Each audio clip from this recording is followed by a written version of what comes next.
Hello friends. आज हम Avery backlog एवं बैकार्टिका इन तीनों साइंटिस्ट ने एक्सपेरिमेंट कौन सा किया उसके बारे में डिस्कस करेंगे। ये दो तीन साइंटिस्ट थे, एवेरी बैकलॉग और बैकार्टी। उनका ऐसा मानना था कि वो जो एक्सपेरिमेंट करते थे उस एक्सपेरिमेंट से उनका ऐसा कंक्लूजन आता था 1933 अप टू 44 में उस उन्होंने एक्सपेरिमेंट स्टार्ट कर दिए थे। तो उन्होंने ऐसा कंक्लूजन किया था कि प्रोटीन ही जेनेटिक मटेरियल है, ऐसा वहाँ पे कंक्लूड कर दिए करने उनको लग रहा था कि प्रोटीन ही जेनेटिक मटेरियल। लेकिन बाद में उन्होंने ग्रिफिथ का जो ट्रांसफॉर्मेशन प्रिंसिपल है उसके ऊपर काम करना स्टार्ट किया था। ग्रिफिथ का ट्रांसफॉर्मेशन एक्सपेरिमेंट है। हमने देखा कि ग्रिफिथ ने क्या कर दिया था कि स्ट्रेप्टोकोकस न्यूमोनिया नाम के बैक्टीरिया का यूज करके उससे न्यूमोनिया होता था। किसमें? एनिमल्स में, माइस में। तो वो दो टाइप्स के स्ट्रेप्टोकोकस न्यूमोनिया थे, एस स्ट्रेन और आर स्ट्रेन। एस स्ट्रेन से क्या होता था, न्यूमोनिया होकर उससे माइस की डेथ होती थी, और आर स्ट्रेन से न्यूमोनिया नहीं होता था और वो माइस लाइव यानी जिंदा रहता था। और बाद में उस एक्सपेरिमेंट में क्या कर दिया था उन्होंने कि एस स्ट्रेन को हिट किल किया था। हिट किल करने के बावजूद क्या हुआ, वो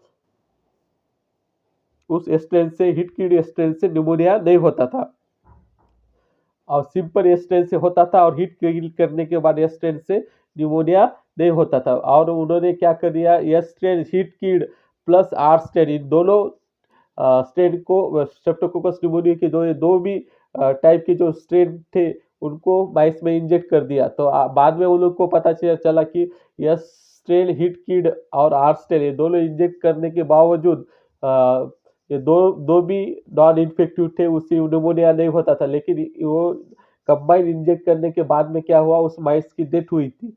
तो ग्रिफिथ को ऐसा लगा कुछ तो मॉलिक्यूल से जो कि एस स्ट्रेन से हिट की एस स्ट्रेन से आर स्ट्रेन में ट्रांसफर हुआ है।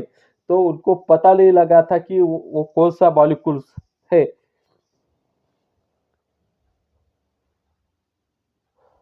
तो बायोकेमिकल नेचर उनको यहाँ ग्रिफिथ को एक्सपेरिमेंट नहीं हुआ था। तो इल एवेरी बैकलोडा और मैकार्टी ने क्या किया था, वो biochemical characterisation of Griffith experiment का यूज करके वो biochemical characterisation of that transforming principle. तो एवेरी मैकलोड और मैकर्टी ने क्या किया, जो ये स्ट्रेन था स्ट्रेप्टोकोकस निमोनिया का, उसके ऊपर काम करना शुरू कर दिया। फर्स्ट स्टेप में क्या कर दिया, ये स्ट्रेन के जो प्रोटीन है, उस बैक्टीरिया का जो प्रोटीन है स्ट्रेन के, उनको डिग्रेड कर दिया। फर्स्ट एक्सपेरिमेंट में प्रोटीएजेस एंजाइम का यूज करके उस प्रोटीन को डिग्रेड कर दिया। यानी कि यहाँ को एवेरी मैकलोड और मैकर्टी को मालूम करना था कि प्रोटीन डीएनए या आरएनए की ट्रांसफर हुआ है एक ऑर्गेनिज्म से दूसरा ऑर्गेनिज्म में, कौन सा प्रोटीन, डीएनए या आरएनए, इसकी जांच यहाँ चल रही थी एवेरी मैकलोड और मैकर्टी के एक्सपेरिमेंट में। तो फर्स्ट स्टेप में क्या कर दिया था, प्रोटीन को डिग्रेड कर दिया था बाय प्रोटीजेस एंजाइम में। तो वहां पे क्या हुआ था मालूम है क्या, आर स्ट्रेन जो रहती वायरुलेंट स्ट्रेन है, उससे न्यूमोनिया नहीं होता था। उसका प्रोटीन डिग्रेड करने के बाद स्ट्रेन का उसमें कुछ ये जो स्ट्रेन है उससे न्यूमोनिया होता था, आर स्ट्रेन से नहीं होता था। और जब जब हमने प्रोटीन डिग्रेड कर दिया किसका, स्ट्रेन का, तो ऐसा मालूम हुआ कि जो आर स्ट्रेन है उसकी एक्टिविटी में कुछ बदलाव नहीं हुआ। आर स्ट्रेन का कन्वर्जन हुआ एस स्ट्रेन से, आर स्ट्रेन का कन्वर्जन जो ग्रिफिथ एक्सपेरिमेंट में हुआ था। तो आर स्ट्रेन के स्ट्रेन का आर स्ट्रेन ट्रांसफॉर्म हुआ था किससे, एस स्ट्रेन से। तो आर स्ट्रेन वैसी ही रहेगी थी, और वो वायरुलेंट एक्टिविटी आर स्ट्रेन दिखा रही थी, और उससे न्यूमोनिया होके वो माइस की डेथ हो रही थी। यानी कि प्रोटीन डिग्रेड करने के बावजूद उस में कुछ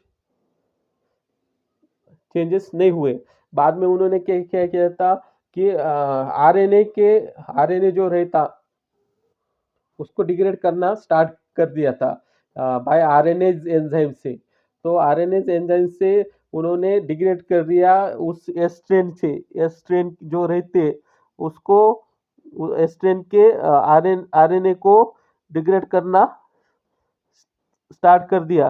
तो वहाँ पे उन तीनों साइंटिस्ट को पता चला कि जो हीट किल्ड एस सेल्स है ये जो यस है वो हीट कीड़े, तो उनको आरएनए के ऐसा पता आरएनए डिग्रेड होने के बावजूद भी कुछ तो मटेरियल ट्रांसफर हुआ है और वो आर स्ट्रेन को चेंज करके वो आर स्ट्रेन को एज अ वायरुलन कर दिया है। बाद में ऐसा पता चला थर्ड एक्सपेरिमेंट में क्या किया, तो एस स्ट्रेन के डीएनए को डिग्रेड कर दिया डीएनए जैसे एंजाइम से। After that DNA is enzyme degrade DNA, तो एस स्ट्रेन हीट की एस स्ट्रेन के डीएनए को डिग्रेड कर दिया थर्ड स्टेप में।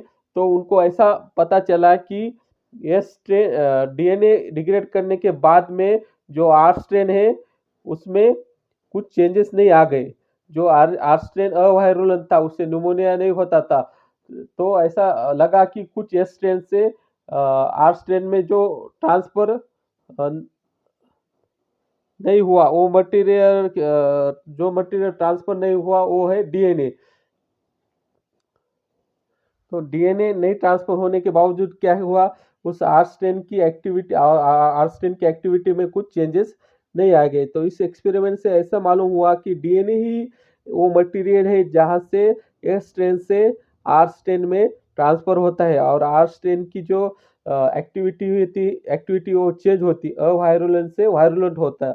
आर स्ट्रेन जो कि न्यूमोनिया नहीं करता था, उससे न्यूमोनिया बाद में एस स्ट्रेन के डीएनए के ट्रांसफर होने के बाद में आर स्ट्रेन में वो निमोनिया प्रोड्यूस करके उस माइस की डेथ होती थी।